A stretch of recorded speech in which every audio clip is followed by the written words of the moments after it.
this will be my final video in the July Junk Journal Challenge for 2025. And what I'm going to do today is to give a quick flick through of different pages that I completed in response to the prompts, but also to have a look at how the journal that I made stood up to the challenge.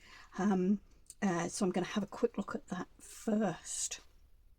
Now, before I start, I want to say a really big thank you to Leigh from Leigh's Art and Junk Journal Wonderland for picking up the mantle for this challenge and stepping in to run a junk journal challenge for the month of July when other creators had decided that they didn't want to do it any longer. So and I also want to say a big thank you to Leigh, because not only has she run this challenge, but she's also been very vocal in supporting and encouraging other people to support the smaller channels like mine throughout this month. And so that's something that has been lovely, not only for me to have some new followers, but for me to make connections with other people and other small channels as well. So a big thank you to Leigh for that. All right, if you saw my very first video in this monthly challenge, or now indeed if you flip back to the first video, you will know I was making a type of journal I've never made before, and it's a flip flat one where the sides, each page flips out to the side. Now as you will see, this has got a little bit chunky, and I wanted to show you this before I did anything to it, because what I am going to do is to very carefully slip down here and remove the cover, and I'm going to put it back on with an extension so that the cover at least folds all the way round the journal. I did say at the time I wasn't sure how this type of journal would stand up to a challenge like this, and I wanted to find out. My conclusion, I think, and I'm holding this like this so that you can see, I would make this journal again. I love it, but I would probably only make it for something like a journal that is mainly going to be written in, or maybe a glue book type journal, you know, something that's just going to have flat pieces glued in it. I think whilst it's a great idea and I love it, and I love that you can use up your pages and pieces of paper in any orientation, if I was going to do it again for a junk journal, what I would make sure I did was to leave on the last few pages, or you know, as the pages come out in the construction, and if you look back at the video you'll see what I mean, as you put more and more pages in, I would leave bigger hinges, if you like, so bigger gaps, and I'll show you what I mean in a moment, so that as the pages fold in, they have more of a hinge at the sides and give them that bit more room. Because what you will see as I open this, and you can see from the cover, the pages are very much curved, and for some of them that have got quite rigid embellishments on, that doesn't work terribly well. So I really like the journal. I like the experience of flipping things in and out, but if I was going to do it again for a junk journal, I would make sure that I left the bigger hinges, and I would definitely use it again for a journal that is perhaps just going to be written in, or have a few things, flat things stuck in it. Now we're going to have a quick look through the journal. I'm not going to talk too much about each page. I'm more going to just flick through. I might comment on some odd bits.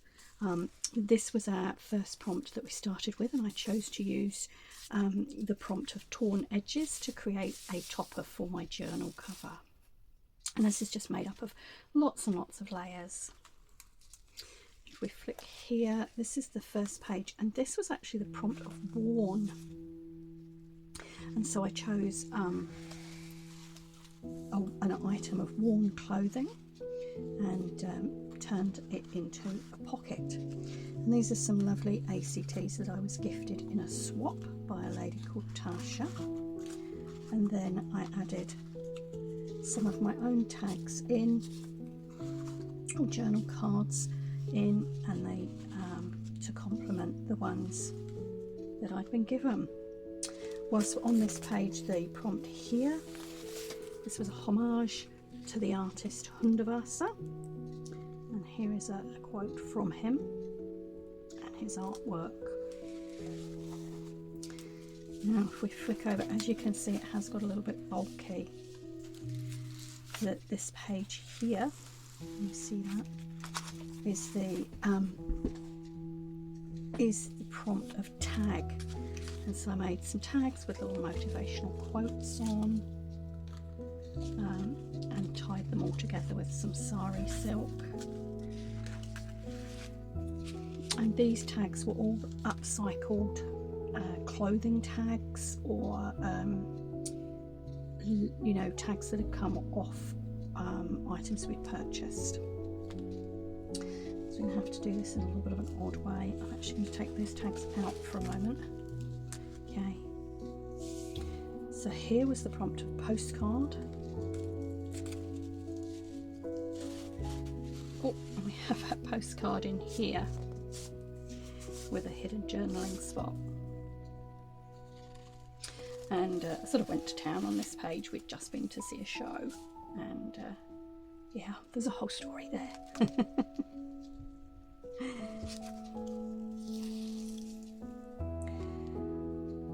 We have found in the forest here and botanical pages. And let's go back this way for a moment, because this double spread here was our last one, and this is book page, and there's 3 different uses of book page in here.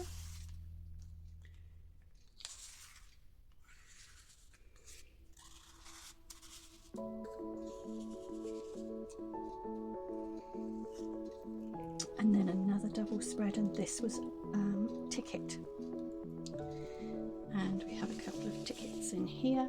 So this is very much a travel themed page, and again just a different way of folding a pocket, very simple. And we have a little hidden tuck spot in here, and some journaling space. Now my father's family, my father here and his family in a faded photograph, and the pocket is significant because it is the area where my father and his family lived, in London, or South London.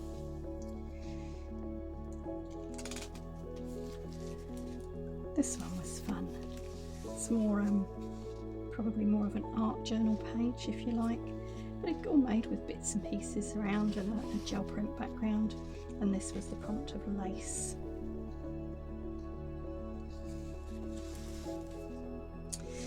This one was interesting. This was this is marginalia, and the prompt for this one was written in the margins. And so we have very much a book theme. And the margins around the book page here contain all of the interesting information that I learnt about marginalia, really.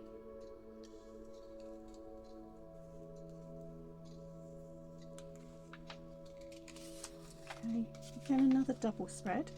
I hadn't planned to do a lot of double spreads actually for this one, but sometimes these things happen. And here we have the prompt of tea bag, and I showed a quick technique for, well, not quick if you're taking to drying time, but an easy technique for using tea bags to create these pieces of ephemera, which can be used in a multitude of ways. And again, I use that as a little pocket flap, and we've got some hidden journaling tags and things in here. Oh, there's the plastic. I was waiting for it to dry and pop that back in. There we go. So then we're going to flip this one out. Again, another double spread, and this one I think was, let me have a look, something vintage, yes. So we have a vintage type pattern here, some vintage lace and doily, and then this is a very old seed packet with another little journaling card and journaling spot, and again the vintage lace and the vintage music paper. This is a standalone page. The prompt was bird, and we have a bit of an environmental message here with the extinct huia, and talking about conservation and what do we need to conserve in our environment. This was an early prompt. This was a one colour, and as you can see I chose purple, and we have a lovely poem here which was my inspiration. When I am an old woman I shall wear purple, with a red hat which doesn't go and doesn't suit me. I shall spend my pension on brandy and summer gloves and satin sandals and say we've no money for butter. You get the message. And this is an envelope, and I was going to do, I'm very aware this is slightly wonky, but I thought, you know, I don't mind that, and there's some journaling space in here, and I've left this page, or this front of the envelope, blank, because again that's lovely ready-made journaling space. Some journaling space there to go with the birds. Oh, and this was the other part of the bird page. I was wrong, it wasn't the standalone page. Close your eyes and imagine New Zealand's natural world as you want to see it. And I'm going to pause here for a moment, because this is the interesting thing I've found with the journal that flips out different ways, is that sometimes you get to see pages together as they were created, and sometimes you get to see them separately, and yet they still make sense, or they seem to. So here we have a picture of a beautiful old person, and that was our prompt, very simply turned into a pocket with a little notebook in it, and in the background some numbers indicating the passage of time.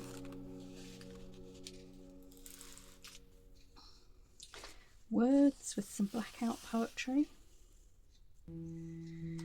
And this was an interesting experiment for me. It didn't come out quite, the paint and things didn't come out quite as I had anticipated, but you know, looking back at that now, I really like that page. I think it's got impact.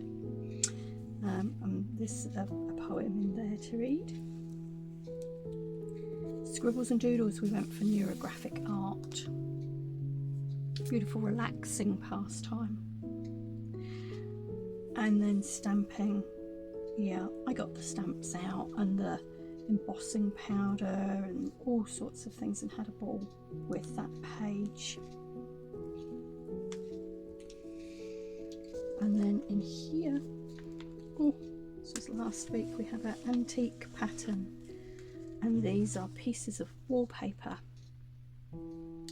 found in an old building, and I've preserved them a bit like specimen cards, so that you can see the patterns on the old wallpaper. And then finally, on the back page of the journal here, we have a map, and we have a Turkish map fold which is hiding a couple of little bookmarks or tags or journaling spots, whatever you would like to use them for. And the map contains England, which is where I grew up. There we go. So I will slowly fold back through there, and you can have another quick look.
So there we are. That's the end of the month's challenge, and just once again I want to reiterate a great big thank you to Leigh, but also to all of those of you who have joined, followed along, left comments, had conversations with me, and shown your own work as part of this challenge. It's been an absolute pleasure. In some ways the month has gone really slowly, in other ways it's just sped by, and I've taken so much pleasure and learnt so much from watching other people and your videos too. So if you've been playing along and posting your work, thank you so much. And if you've been playing along and not posting your work, why not? Get it out there and let people see what you're doing and enjoy. But whatever way you've been participating, a great big thank you. Do keep watching. I'm not sure what's coming next. I have a little bit of a travel folio coming up, and after that I will be taking maybe a week's break because Mr. Gemini will be away on holiday. But please do keep watching. Stay safe, enjoy your crafting, but for now, ka kite anō.